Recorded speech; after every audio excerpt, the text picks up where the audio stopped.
ओम नमो भगवते वासुदेवाय।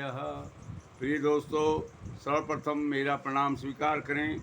मैं एल.बी. कौशिक नित्य प्रति आपको लिए चलता हूँ कुरुक्षेत्र, और आज हम प्रवेश करेंगे श्लोक नंबर 12 में।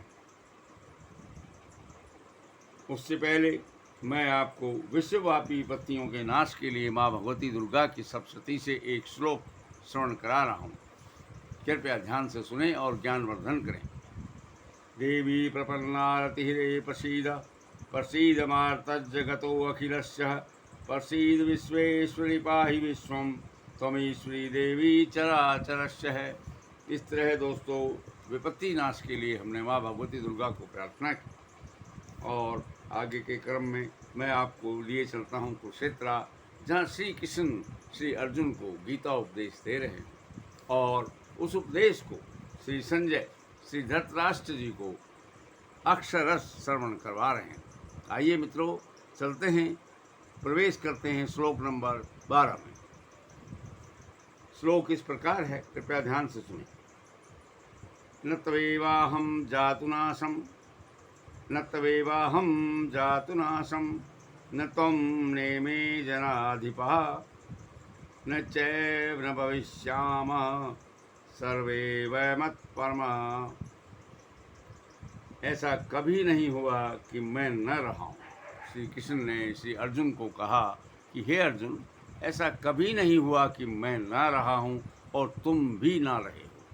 और ये जो राजागण आज युद्ध में तेरे सामने खड़े हैं, वो भी पहले भी थे, आज भी हैं और आगे भी रहेंगे। अतः भविष्य में हम लोग नहीं रहेंगे, ऐसा कोई विधान नहीं है। तात्पर्य वेदों में कहा गया, उपनिषद में कहा गया, श्वेतास्वर उपनिषद में भी कहा गया कि न तो श्री भगवान असंख्य जीवों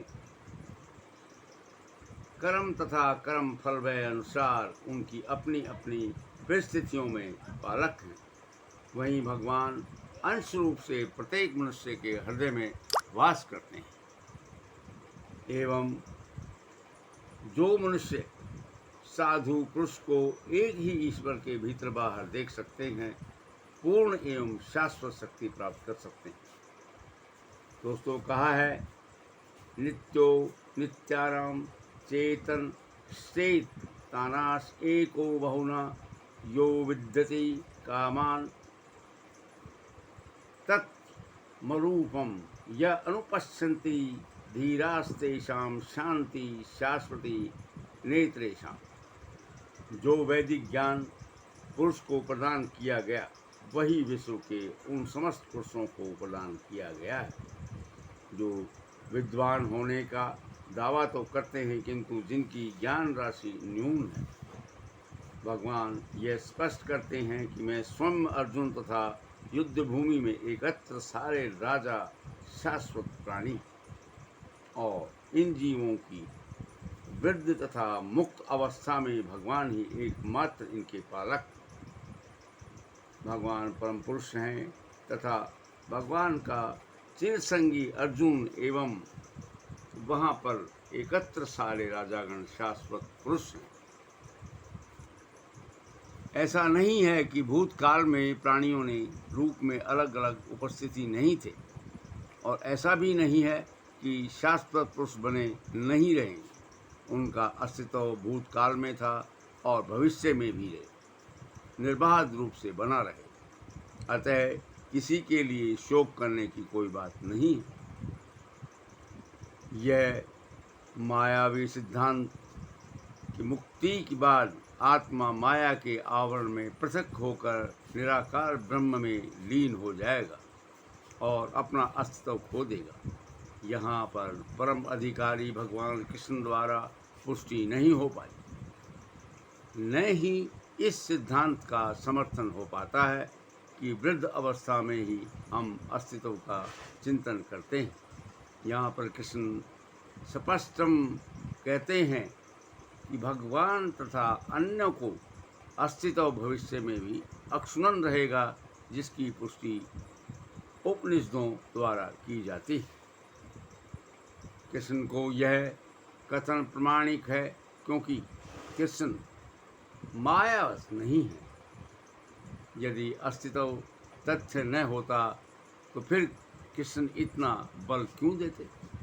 और यह भी भविष्य के लिए मायावादी का तर्क कर सकते हैं कि कृष्ण द्वारा कथित अस्तित्व आध्यात्मिक न होकर भौतिक। दोस्तों, यदि हम इस तर्क को कि अस्तित्व भौतिक होता है स्वीकार कर भी लें तो फिर कोई कृष्ण के अस्तित्व का किस प्रकार पहचानेगा? कृष्ण भूतकाल में थे, अपने अस्तित्व की पुष्टि करते थे और भविष्य में भी अपने अस्तित्व की पुष्टि करते हैं। उन्होंने अस्तित्व की पुष्टि कई प्रकार से की है और निराकार ब्रह्म उनके अधीन घोषित किया जा चुका है। कृष्ण सदा सर्वदा अपना अस्तित्व बनाए रखें और यदि इन्हें सामान्य चेतना वाले सामान्य व्यक्ति के रूप में माना जाए तो प्रासंगिक शास्त्र के रूप में उनकी भगवद गीता की कोई महत्ता नहीं रहेगी। एक सामान्य व्यक्ति मनुष्यों के 4 अवगुणों के कारण श्रवण करने योग्य शिक्षा देने में असमर्थ रहता है। गीता ऐसे साहित्य से ऊपर है। कोई भी संसारी ग्रंथ गीता की तुलना नहीं कर सकता। श्री कृष्ण को सामान्य व्यक्ति मान लेने पर गीता की सभी महत्ता जाती रहती है। मित्रों, इस प्रकार हम चल रहे हैं, श्रवण कर रहे हैं श्लोक 12।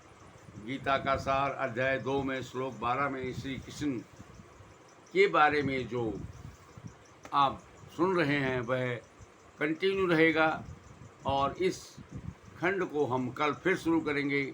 अतः दोस्तों, भेजे हुए वीडियो को पसंद करें, दोस्तों को प्रेषित करें और चैनल को सब्सक्राइब करें। पर्यावरण शुद्धि के लिए अपने आसपास सफाई बनाए रखें, अधिकतम पेड़ लगाएं, वृक्ष लगाएं, जीवन बचाएं।